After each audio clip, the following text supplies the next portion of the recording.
Let me begin by stating that I wasn't at the San Diego Comic-Con, but I have been thrilled by all the videos of booth tours collectors have posted.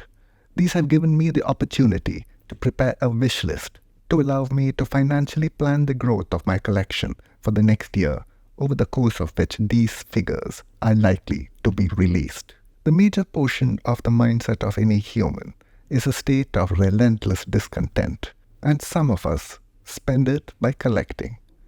In collecting, no matter what we pick up, no matter how long we've been trying to get it, once we've got it in hand, we are already thinking about the next thing, either how to get it or just deciding on what it must be.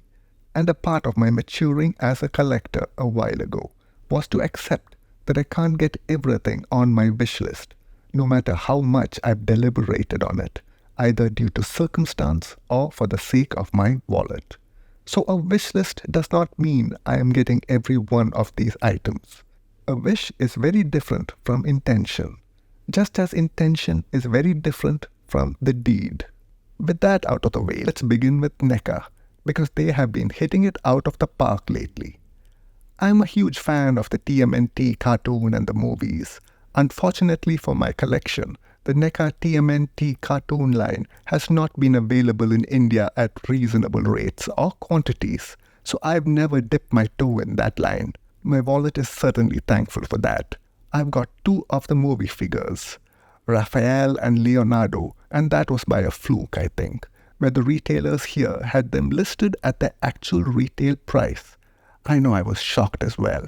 I do regret not picking up all 4 when that opportunity was presented, but in the collecting game, one can't hold on to regrets, or you have the danger of overspending in a moment of desperation, which is only you punishing yourself for your own short-sightedness. Nevertheless, it's been fun just watching the crazy number of TMNT releases in the US, and frankly being secretly glad that they're out of my reach here in India. The Universal Monsters line, on the other hand, is a dream come true, so I've been entirely invested in them, picking them up if and when a deal comes my way. The few I have so far are among the best sculpted and painted action figures of this scale I have ever seen, and these are among my favorite movies, so I'm very glad that the line is continuing. It's strange to look at my shelves and see characters from films over 90 years old there. I don't think I expected that when I began collecting action figures, but it's a welcome surprise. I will definitely be picking up Count Orlok from Nosferatu, the man in the beaver hat from London After Midnight, the Bride and Frankenstein with his chair from The Bride of Frankenstein, Eric from The Phantom of the Opera, the Creature from the Black Lagoon. Then there is the surprise announcement of the Peter Weller Robocop figure in police body armor, and amazingly, they've included the accessory of his hand getting blown off. NECA really knows their customers. They obviously have no illusions of being a toy maker for children, but a maker of collectibles for adults, and I am truly glad for that, or else we wouldn't be getting this or any figures from this next line. The Thing, my favorite John Carpenter film. I already have the previous figures except for the hooded poster figure, which I've simply never come across. I can't wait for this third McCready figure.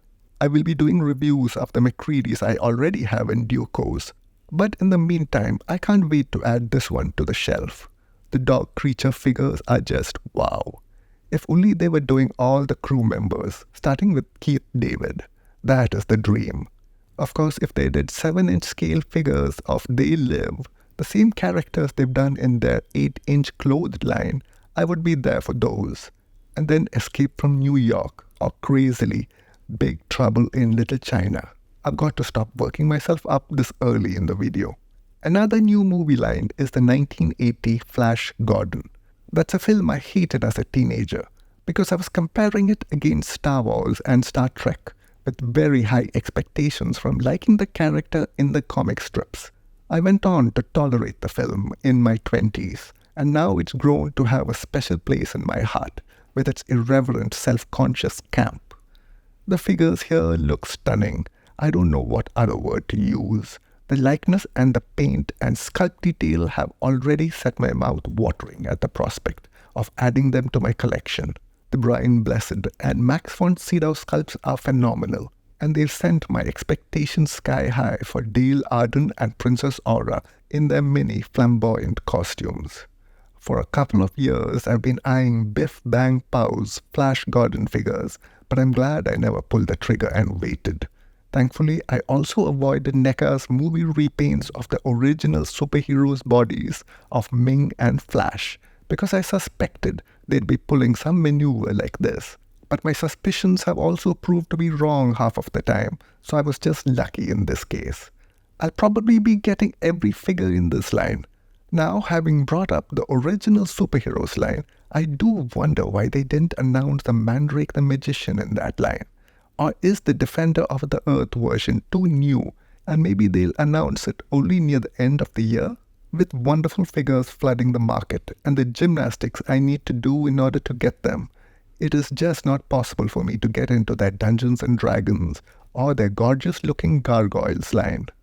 Despite its lack of articulation, I wouldn't mind the Freddie Mercury figure.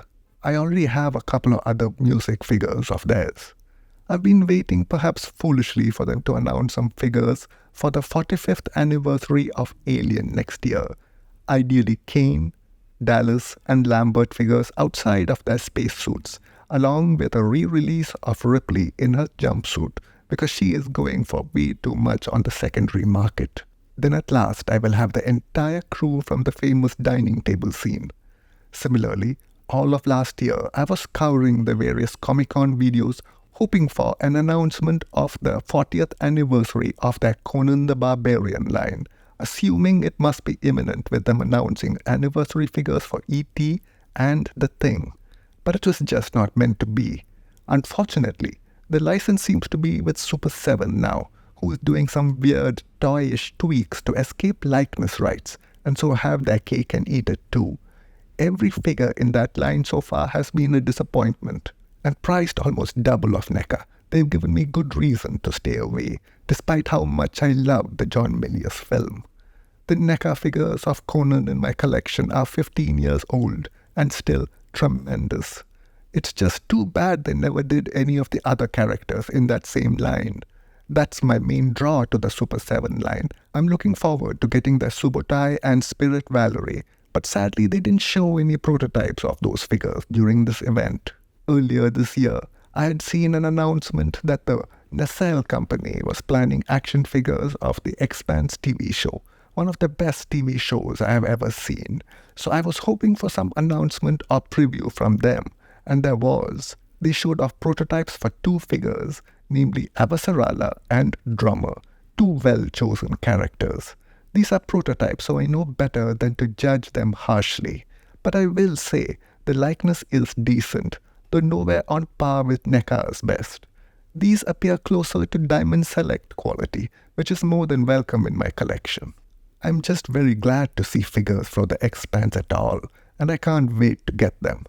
They also showed renders of the entire first wave of figures of Christian Avasarala, Kamina Drummer, Detective Josephus Miller, James Holden, Amos Burton, Bobby Draper, and Naoma Nagata, which means we will be getting most of the vital characters right off the bat.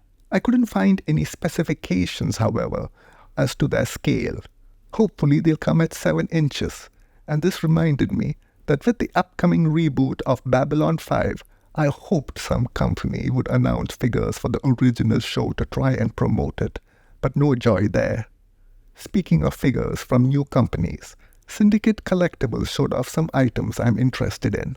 Their 7-inch movie action figures of True Romance and Bloodsport, as well as their 1/10 scale statues, though my interest in the latter will be determined by its price and availability, because the shipping cost can put larger items beyond my reach. I can't really get excited about any 6-inch Hasbro figure, because they have not had a standard release in India in 2 years, if I'm not mistaken. I am a big fan of the Andor show. Unfortunately, those figures have been near impossible to find at an affordable price. I think Hasbro's given up on the Indian market, thanks to A, a genuine lack of demand, and B, the hiked up import duty, so I really can't blame them. but it does make the hunt all that much more rewarding. Moving on to Diamond Select, I am intrigued by their prototype for the House of Dragons. I am interested in seeing what else they have in store.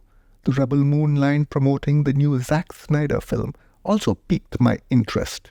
Snyder really is a hit-or-miss filmmaker for me, with his inability to rein in the narrative or its pacing, a constant irritant to my enjoyment of his movies, but I am always hoping to be entertained. Then there are the Lord of the Rings figures. I cannot understand their indecision when it comes to the articulation for this line, because once again they are showing figures with single-jointed elbows. I have all the figures of the Fellowship they've released so far, and it is a perplexing mix. Still, I can't wait to add Boromir and Sam to the set. Hopefully Merry and Pippin will soon follow, and I'll be getting the Saruman because that Christopher Lee head sculpt looks decent, while not spectacular. This year's announcements have presented a wide and varied choice, and I am very excited for what is to come. There's nothing better than having a long wish list to begin with, and so now begins the hunt.